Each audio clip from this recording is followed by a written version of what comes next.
whenever you eat or drink, remember that you are either feeding a disease or starving a disease.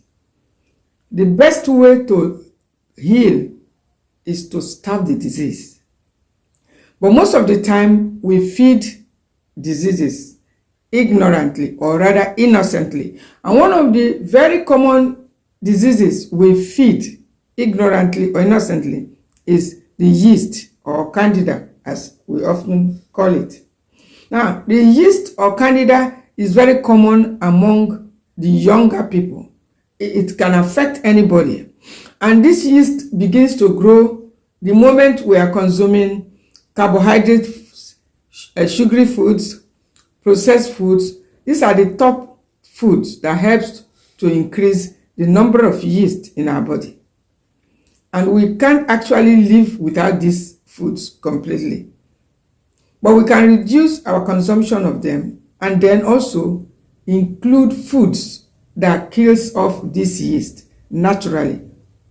But the worst part of it is when we go for antibiotics. The obvious signs that there is too much yeast in the body is sometimes itching around the groins, the armpits, sometimes white patches in the tongue, and among the young ladies, it's usually obvious when they start having vaginal itchiness. And most people, when they start to get these symptoms, they start running for antibiotics. Yes, using antibiotics may reduce your symptom, but I tell you, it will create more problem at the end of the day. Because the antibiotics will kill the good bacteria and the bad bacteria. And as long as you are still consuming the food that feeds that yeast, which is majorly sugars, carbohydrates, they keep coming. It will never go away. Now, if you suspect that you are having yeast infection or yeast overgrowth, it can affect your health in a lot of ways, then this particular video is for you. I have here 16 top foods that can help you kill off yeast naturally without the use of medication. Because you cannot completely eliminate them as long as you're consuming these foods. Consuming starches, carbohydrate, processed food, sugars, and the rest of it. Number one of the foods is garlic. Garlic is not only an antifungal food, antibacterial food, is one of the top foods that helps to kill off yeast naturally without even hurting the healthy cells like the antibiotics does. And so you need to start using it not only to cook your meals, but to take it orally. I'm talking of fresh raw garlic on empty stomach if you suspect too much yeast in your body. Number two, ginger. Ginger is another very top food, inflammation fighting foods. Most times also they start by creating inflammations. These are some of the signs also.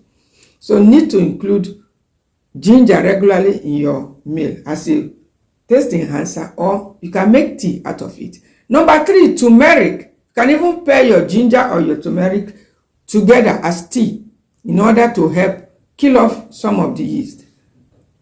Then number four, cloves. Cloves, those tiny buds, they are powerful antibacterial and antifungal spice that help to reduce the number of yeast in your body. And again, it's a bone strengthening food. It helps to reduce excess body acidity. Sometimes they create acidity in the body. Talking of this yeast. Then number five is the bitter foods. A lot of you do not ever taste bitter foods, especially the young people. That's why they are most often worse affected. They continue to consume only sweet foods.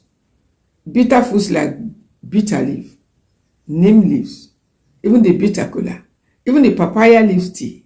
We have a host of bitter foods, even from your region.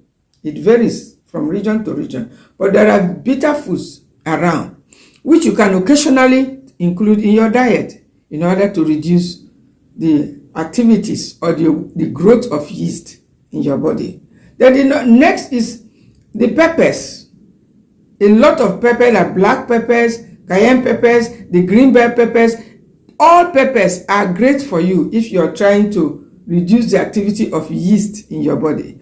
Some of you have been deceived to avoid peppers. The peppers are bad for you. Peppers cause stomach ulcers, like I was deceived. But I tell you, if you stop eating peppers for a while, yeast will grow out of control in your body and will start creating other problems. And if you do not control the growth of yeast in your body, over time they start to create or develop their own links. I'm talking of blood links to supply them food. And guess what? That may be an obvious sign that cancer is already finding its way in that body. Now, number 7th one is the sea salt. Sea salt, yes. A lot of you are using refined table salt to cook your meals. And these are the foods that help to create acidity, making it an enabling environment for yeast to grow, and not only growing out of control. Then the leafy greens is the 8th one. Include leafy greens in your diet on a daily basis because they do not feed yeast. They are not significant source of sugar. And so you need to include all the green vegetables. And there are some that are particularly good. And that is number 9. Okra. Okra is good. It does not feed yeast. And so if you are someone that doesn't eat or think of okra occasionally, and you think you want to fight off yeast, you want to starve yeast, start taking okra occasionally, either to make your soup or in whichever way. It's one of the good foods. It's a source of calcium too, to supply you some of the minerals without feeding the yeast in your body. Then the next one, which is number 10, is yogurt. While you're using the spices and all this stuff to kill off yeast, you need to buttress or strengthen your gut health.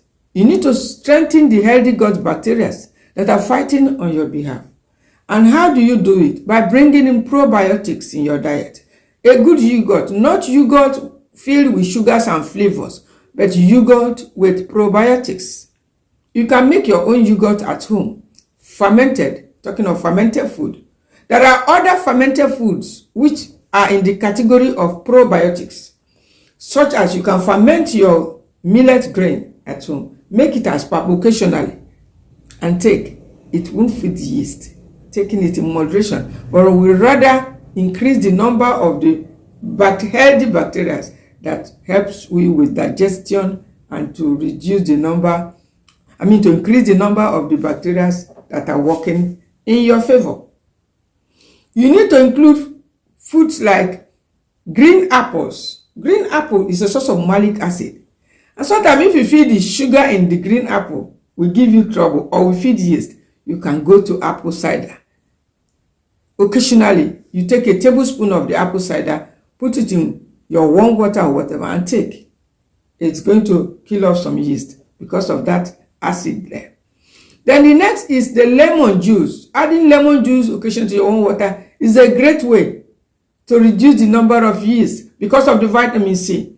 Vitamin C is a powerful antioxidant that works talking of antibiotics. All the vitamin C citrus, like lime, is also in this category. They help you to kill off some yeast. Remember, you cannot kill off all the yeast using one particular food. That's why you need to include a variety of these foods, spices, fruits, and the rest of it. Because there are millions of them right inside your belly, inside your gut. I'm talking of the yeast.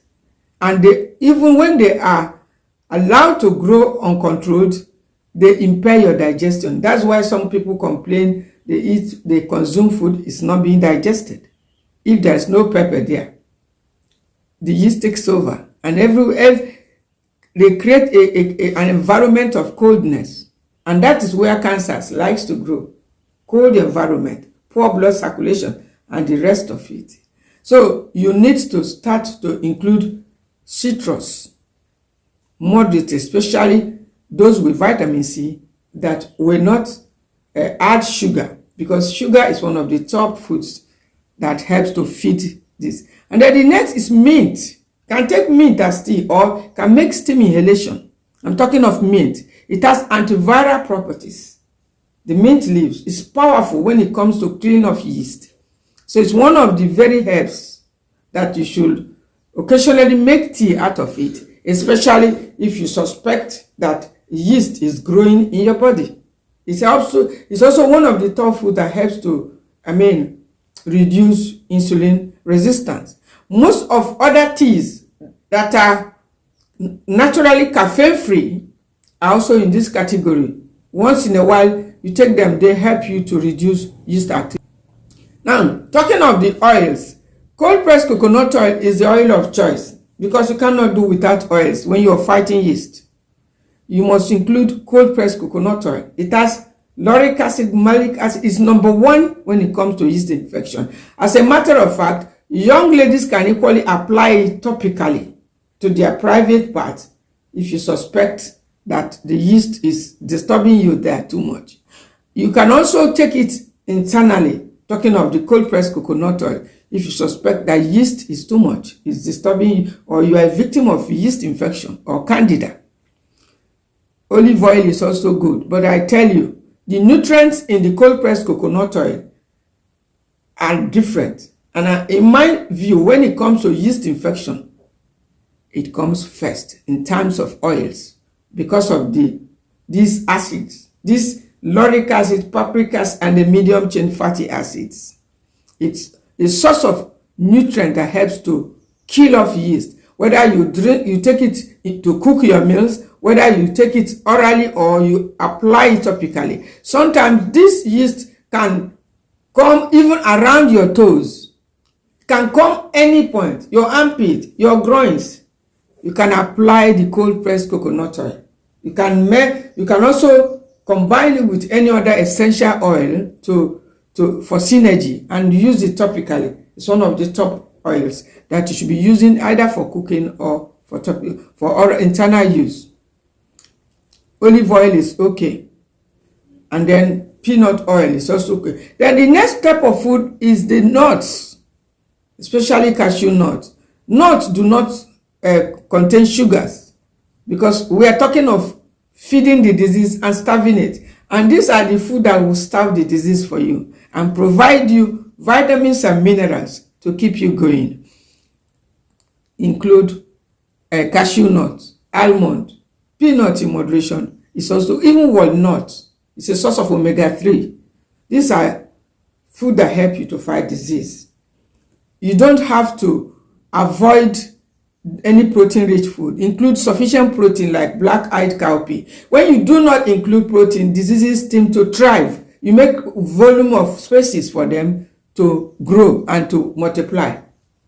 You don't have to allow it, because when you keep sufficient spaces, they begin to, become more and more active and then begin to give you trouble. Don't forget to click the subscription button if you love messages like this.